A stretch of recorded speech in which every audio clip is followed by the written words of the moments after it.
গল্পটি শুরু হয় ১৯৩১ সালের প্যারিস শহরে, যেখানে প্যাপিলন নামের একজন চোর থাকত। প্যাপিলনের যে কোনো তালা খোলাতে খুবই দক্ষতা ছিল। একদিন চুরি করার পর কিছুগুলো হিরে সে তার বসকে দেয়। সে সময় তার বস জিজ্ঞেস করে যে তুমি কিছু হিরে রেখে নিওনি তো? প্যাপিলন সোজাভাবে বলে যে না। তখনই তার সামনে একজন আহত ব্যক্তিকে আনা হয়, আর তার বস তাকে ধমক দিয়ে বলে যে আমাকে মিথ্যে বললে তোমারও অবস্থা এরকম করব। এটা দেখে প্যাপিলন একটু ভয় পায়, কিন্তু সে তার কাজের টাকা নিয়ে চলে যায়। সে সোজা তার প্রেমিকা ন্যানিটির কাছে যায় আর তাকে কিছু হিরে উপহার দেয়, যেগুলো সে তার বসের থেকে লুকিয়েছে। এই সময় এক ব্যক্তি আড়াল থেকে ন্যানিটির হাতে ওই নেকলেস দেখে ফেলে। এরপর তারা দুজন একসঙ্গে রাত কাটায়, আর ন্যানিটি বলে যে এরকম থেকে নিজেদের একটি ছোট্ট ঘর বানানো উচিত। কিন্তু পরের সকালে হঠাৎই তাদের বাড়িতে পুলিশ এসে যায়, আর ওনারা প্যাপিলনের উপর ওই ব্যক্তির খুনি হিসেবে তাকে ফাঁসিয়ে দেয়, যাকে তার বস আগের রাত্রে মেরে দিয়েছে। প্যাপিলন পুলিশদের বোঝানোর অনেক চেষ্টা করে যে সে নির্দোষ, কিন্তু পুলিশেরা জোর করে তাকে গ্রেপ্তার করে নিয়ে যায়। প্যাপিলন বুঝে যায় যে পুলিশেরা তার কোনো কথাই শুনবে না, সেজন্য সে ভেবে নেই যে তাকে জেল থেকেই পালাতে হবে। এরপর প্যাপিলন জুলট নামের একজন আসামির সঙ্গে বন্ধুত্ব করে। জুলট তাকে জানায় যে এখান থেকে পালাতে হলে অনেকগুলো টাকার প্রয়োজন, আর ডেগার দিকে দেখিয়ে বলে ও তোমাকে সাহায্য করতে পারবে। আসলে ডেগার কাছে অনেক টাকা ছিল, কিন্তু একদিন সে নকল নোট বানাতে গিয়ে ধরা পড়ে। এরপর সমস্ত আসামিদের নৌকার সাহায্যে পেনেল কলোনি নামক একটি জেলে পাঠিয়ে দেওয়া হয়। রাত্রের সময় প্যাপিলন ডেগাকে বলে যে টাকার পরিবর্তে আমি তোমাকে জেলে সুরক্ষা করতে পারি, কিন্তু ডেগা তার কথাতে রাজি হয় না। ওই রাতে ঘুমানোর সময় ডেগা দেখে যে কেউ তার সাথের ঘুমানো একজনকে খুবই ভয়ঙ্করভাবে মেরে দিয়েছে, কারণ ওই ব্যক্তি তার পেটের মধ্যে অনেক টাকা লুকিয়ে রেখেছিল। এটা দেখে ডেগা প্রচণ্ড ভয় পেয়ে যায় এবং পরের সকালে সে প্যাপিলনের শর্ত মেনে নেয়। শর্ত অনুযায়ী প্যাপিলন ডেগার সুরক্ষা ততক্ষণ করবে যতক্ষণ সে জেল না পৌঁছাবে। আসলে ডেগা প্যাপিলনের সঙ্গে জেল থেকে পালাতে চাইছিল না, কারণ সে ভাবছিল যে তার স্ত্রী তাকে খুবই শীঘ্রই ছাড়িয়ে নিয়ে যাবে। এরপর সবাই ঘুমানোর পর আগের দিন রাত্রে খুনি আজ ডেগাকে মারার জন্য আসে। সে ডেগাকে মারতেই যাচ্ছিল, কিন্তু হঠাৎই প্যাপিলন এসে তার প্রাণ বাঁচিয়ে নেয়। প্যাপিলন ওই খুনিকে প্রচণ্ড মারে। খুবই শীঘ্রই পুলিশও এটার খবর পেয়ে যায় আর প্যাপিলনকে ভয়ঙ্কর শাস্তি দেয়। কিন্তু প্যাপিলন এজন্য খুশি ছিল কারণ যে তাকে টাকা দেবে সে বেঁচে আছে। পরের সকালে তারা সবাই পেনেল কলোনি জেলে পৌঁছে যায়, কিন্তু তখনই জুলট নিজেকে ইচ্ছে করে আহত করে নেয় যাতে তাকে ক্লিনিকে ভর্তি করা হয়। আসলে তার ওখান থেকে পালানোর পরিকল্পনা ছিল, কারণ ওখানে খুবই কম পাহারাদার থাকে।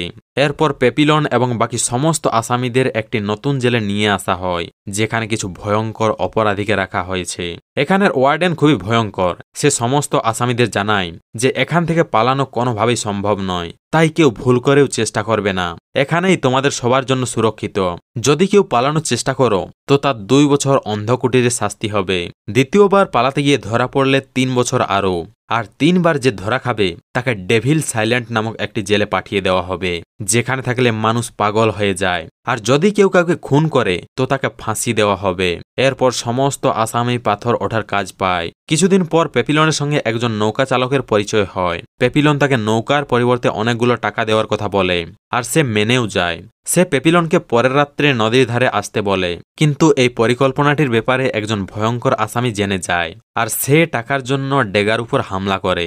ভাগ্যবশত অন্যবারের মতো এবারেও প্যাপিলন এই আসামিকে মেরে ডেগার প্রাণ বাঁচিয়ে নেয়। এসব দেখে ডেগা বুঝতে পারে যে সে প্যাপিলনকে ছাড়া একদিনও এখানে বাঁচতে পারবে না। এখন তার কাছে কোনো রাস্তাই নেই, তাই সেও প্যাপিলনের সঙ্গে পালানোর সিদ্ধান্ত নেয়। পরের সকালে মাঠের মধ্যে সমস্ত আসামিদের ডাকা হয়। আসলে জুলট পালানোর চক্করে 2 গার্ডকে মেরে দেয়, আর তাই তাকে শাস্তি হিসেবে মেরে দেওয়া হয়। জুলটের মৃত্যু দেখে এখানে সমস্ত আসামিরা ভয়ে কেঁপে ওঠে। এরপর ওয়ার্ডেন জুলটের মৃতদেহ শ্মশানে নিয়ে যাওয়ার হুকুম দেয়। রাস্তার মাঝে ডেগা হঠাৎই বমি করে, কারণ এর আগে ও কখনো মৃতদেহ দেখেনি। প্যাপিলন তাকে বোঝানোর চেষ্টা করে, কিন্তু কোনো লাভ হয় না, কারণ একজন গার্ড এসে তাকে আবার মৃতদেহটি ওঠানোর জন্য বলে। কিন্তু ডেগা যখন ওঠাতে চায় না, তখন ওই গার্ড তাকে চাবুক দিয়ে মারতে শুরু করে। প্যাপিলন এসব দেখতে পারছিল না, তাই সে একটি পাথর তুলে ওই গার্ডকে মাথাতে মেরে দেয়।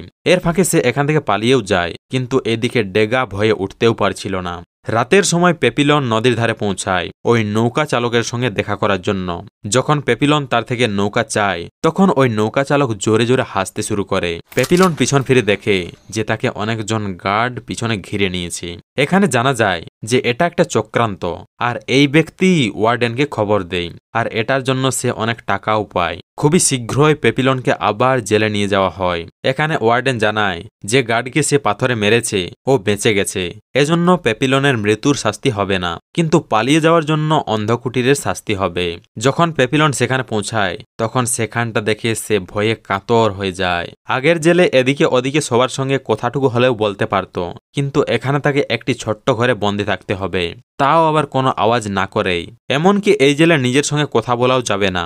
এছাড়াও সে খাবারে শুধুমাত্র এক ধরনের পানীয় জল পেত। কিন্তু হঠাৎই খাবারের মধ্যে সে একটি নারকেল পায়। সেটার মধ্যে একটি কাগজ ছিল যেটাতে লেখা ছিল আজ থেকে সে প্রতিদিন নারকেল পাবে। পেপিলন বুঝে যায় যে নিশ্চয়ই এটা ডেগার তরফ থেকে আসছে। এভাবেই কিছুগুলো সপ্তাহ কেটে যায়, কিন্তু ওয়ার্ডেনও এটার খবর পেয়ে যায়। ওয়ার্ডেন রেগে গিয়ে ওই গার্ডকে মেরে দেয় যে পেপিলনকে খাবার এনে দিত। এরপর ওয়ার্ডেন পেপিলনকে জিজ্ঞেস করে যে এর পিছনে কার হাত আছে। পেপিলন কিচ্ছু বলে না। ওয়ার্ডেন রেগে গিয়ে বলে যে তুমি এখন থেকে খাবার কম পাবে। এরকমই একটা মাস কেটে যাওয়ার পর পেপিলন শুকিয়ে লঙ্কা হয়ে যায়। একদিন ওয়ার্ডেন হঠাৎই তার জন্য সুস্বাদু খাবার নিয়ে আসে, আর আবারও জিজ্ঞেস করে যে তোমায় নারকেল কে পাঠাতো। কিন্তু এবারও পেপিলন কিচ্ছু বলে না। ওয়ার্ডেন আবারও রেগে যায় আর বাকি সময়টা পেপিলনকে অন্ধকারে কাটানোর নির্দেশ দেয়। এরকমই পেপিলনের অবস্থা দিনের পর দিন খারাপ হয়ে চলে। না সে ভালো মন্দ খাবার পায়, আর না কারোর সঙ্গে গল্প করতে। আর এখন সে তো অন্ধকারে কিছু দেখতেও পায় না। তার অবস্থা ক্ষুধা এবং একাকিত্বের কারণে সে পাগলের মতো হয়ে যায়। সে এতই দুর্বল হয়ে পড়ে যে নড়তেও পারছিল না। এজন্য তাকে হাসপাতালে নিয়ে যাওয়া হয়। এইদিকে ডেগা ওই জেলের মধ্যে কাজ করত। সে গত 1 বছর ধরে এখানে কাজ করে ওয়ার্ডেনের বিশ্বাসযোগ্য হয়ে উঠেছে। একদিন যখন ডেগা পেপিলনের সঙ্গে দেখা করতে আসে তখন সে জানতে পারে যে পেপিলন পাগলের শুধুমাত্র নাটক করছে। ডেগা বুঝতে পারে যে শুধুমাত্র এরকম ভাবেই সে সাধারণ জেলে ফিরতে পারবে। এরপর পেপিলন আবারও ডেগার সঙ্গে জেল থেকে পালানোর পরিকল্পনা করে, কিন্তু এবারে তারা আরও 2 জন আসামিকে নিয়ে যাওয়ার কথা ভাবে যাতে তাদের যাত্রাটা সহজ হয়। পেপিলন সিলিয়া নামের একজন আসামিকে বেছে নেয় যে দেখতে খুবই ভয়ানক ছিল। ডেগা বেছে নেয় ম্যাচুরেটকে, যাকে নিয়ে সাধারণত সবাই ঠাট্টা করত। ডেগা তার সমস্ত টাকা সিলিয়াকে দেয় যাতে সে একটা নৌকো কেনে। রাত্রের সময় যখন জেলের সমস্ত আসামিদের মুভি দেখানো হচ্ছিল তখন তারা 4 জন পালানোর সিদ্ধান্ত নেয়। যদিও ডেগা খুবই ভয়ের মধ্যে ছিল, কিন্তু পেপিলন তাকে বুঝিয়ে বলে যে এটাই তার জন্য এখান থেকে বেরোনোর সুবর্ণ ও শেষ সুযোগ। এরপর পরিকল্পনা অনুযায়ী ডেগা ওই মুভি দেখা অফিসারদের অ্যালকোহল দিতে যায়। সে খুবই চালাকি করে ওই অ্যালকোহলের মধ্যে নেশার ঔষধ মিশিয়ে দেয় আর মেন দরজার চাবি চুরি করার জন্য অপেক্ষা করে। অন্যদিকে পেপিলন তার সাথীদের সঙ্গে ডেগার আসার অপেক্ষা করছিল, কিন্তু হঠাৎই বৃষ্টি নেমে আসে আর সমস্ত লাইট নিভে যায়। সিলিয়া বলে যে আমাদের এক্ষুনি পালানো উচিত, কিন্তু পেপিলন ডেগাকে ছাড়া কোথাও যেতে চায় না। ভাগ্যবশত ডেগা এই সময় চাবি নিয়ে এসে যায়, আর অন্ধকারে সুযোগকে কাজে লাগিয়ে তারা 4 জনই দরজা খোলে আর সঙ্গে সঙ্গে জেল থেকে বেরিয়ে পড়ে। কিন্তু পালাতে পালাতে রাস্তা শেষ হয়ে যায়, আর নদীর ধারে পৌঁছানোর পর তাদের সবাইকে নিচে লাফাতে হবে। পেপিলন, সিলিয়া আর ম্যাচুরেট তো লাফ মেরে নিচে পৌঁছে যায়, কিন্তু যেমনই ডেগা লাফ মারতে যায় হঠাৎই লাইট জ্বলে যায়। এটাতে ডেগা ভয় পেয়ে যায় আর নিচে পড়ে যায়। সে খুবই আহত হয়ে পড়ে এবং হাঁটতেও পারে না। তার অবস্থা প্রচণ্ড খারাপ হয়ে যায়, যে কারণে সিলিয়া বলে যে ডেগাকে আমাদের এখানেই ছেড়ে দেওয়া উচিত। কিন্তু পেপিলন ডেগাকে ছেড়ে একেবারেই যেতে চায় না। সে ম্যাচুরেটের সঙ্গে আহত ডেগার সঙ্গ দেয়। শেষমেশ তারা সবাই নদীর ধারে পৌঁছে যায়, যেখানে একটি নৌকা তাদের জন্য তৈরি ছিল। সময় নষ্ট না করে তারা নৌকার মধ্যে বসে অন্ধকার সমুদ্রে পাড়ি দেয়। কিছু ঘন্টা পর যখন সূর্য উদয় হয় তখন সিলিয়া বুঝতে পারে যে তারা বেশি দূর আসেনি। তারা হিসাব করে দেখে যে এই নৌকাটা অনেক ছোট আর তাদের জন্য এটা একেবারেই সুরক্ষিত নয়। এ সময় সামনের থেকে এক বিশাল ঝড় ধেয়ে আসে। তাদের কাছে সময় একেবারেই নেই, তাই সিলিয়া তার গায়ের জোরে ম্যাচুরেটকে সমুদ্রের মধ্যে ফেলে দেয় আর তারপর সে ডেগার উপর হামলা করে। কিন্তু পেপিলন তাদের মাঝে এসে যায় আর 2 জন একে অপরের সঙ্গে লড়তে শুরু করে। সিলিয়া পেপিলনের থেকে অনেক বলিমান ছিল আর তাই সে পেপিলনকে মেরেই ফেলত। কিন্তু শেষ মুহূর্তে ডেগা পিছন থেকে সিলিয়ার উপর ছুরি মেরে দেয়, যেটাতে সিলিয়া মারা যায়। এরপর তারা দুইজন সিলিয়াকে নৌকা থেকে ফেলে দেয় আর ম্যাচুরেটকে উপরে তুলে। কিন্তু কিছুক্ষণ পর তারা ওই ঝড়ের মধ্যে পড়ে যায় আর চারিদিকে অন্ধকার হয়ে যায়। যখন তাদের জ্ঞান ফেরে তখন দেখে তারা একটি দ্বীপের মধ্যে আছে। আসলে দ্বীপের কিছু লোক তাদের সমুদ্রের মধ্যে ভাসতে দেখে তাদের প্রাণ বাঁচিয়েছে। এর মাঝেই একটি নান এসে পেপিলনকে বলে এই দ্বীপটি কলম্বিয়াতে অবস্থিত।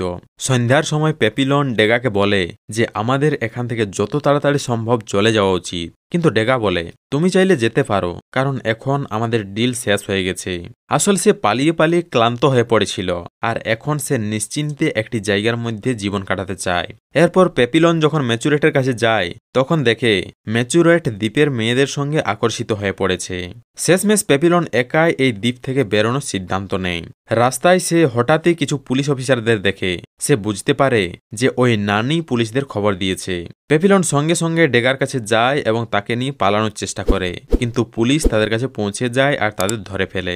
অন্যদিকে পুলিশ ম্যাচুরেটকে গুলি মেরে দেয় আর শেষমেশ পেপিলন আর ডেগাকে গ্রেপ্তার করে আবারও জেলে পাঠিয়ে দেওয়া হয়। 5 বছর পরে আমরা দেখি পেপিলন অন্ধকুটিরের শাস্তি শেষ করে ডেভিল সাইলেন্ট জেলের দিকে যায়। সেখানে পৌঁছে পেপিলন অবাক হয়ে যায়, কারণ সে ডেগাকে দেখে। আসলে ডেগা অফিসারদের অ্যালকোহলে ওষুধ মিশিয়েছিল, এজন্য তাকে আগে ডেভিল সাইলেন্ট পাঠিয়ে দেওয়া হয়েছিল। একে অপরকে 5 বছর পর দেখে তারা খুবই খুশি হয়। এরপর সন্ধ্যার সময় যখন তারা সমুদ্রের ধারে বসে গল্প করছিল তখন পেপিলনের মাথায় একটা বুদ্ধি আসে। সে ডেগাকে জানায় যে যদি আমরা একটি ছোট্ট রাফট বানাতে পারি তো সহজেই কিনারাতে পৌঁছাতে পারবো। কিন্তু ডেগা বলে আমি আর কোথাও যেতে চাই না, আমি এখানেই থাকতে চাই। সে গত 5 বছর ধরে শান্তিপূর্ণভাবে জীবন কাটাচ্ছে আর তার স্ত্রীও অন্য একজনকে বিয়ে করে নিয়েছে, তাই তার আর কিনারাতে যাওয়ার কোনো ইচ্ছা নেই। এরপর সে নারকেলের খোসা দিয়ে রাফট বানাতে পেপিলনে সাহায্য করে। পরের সকালে তারা একে অপরকে জড়িয়ে ধরে বিদায় জানায়। পেপিলন রাফট সমুদ্রের মধ্যে ফেলে সেটার উপর লাফিয়ে পড়ে। ভাগ্যবশত তার পরিকল্পনাটি কার্যকরী হয় এবং সমুদ্রের ঢেউ তাকে কিনারার দিকে নিয়ে যায়। পেপিলনকে যেতে দেখে ডেগার চোখে জল চলে আসে আর এখানেই এই মুভির গল্প শেষ হয়ে যায়।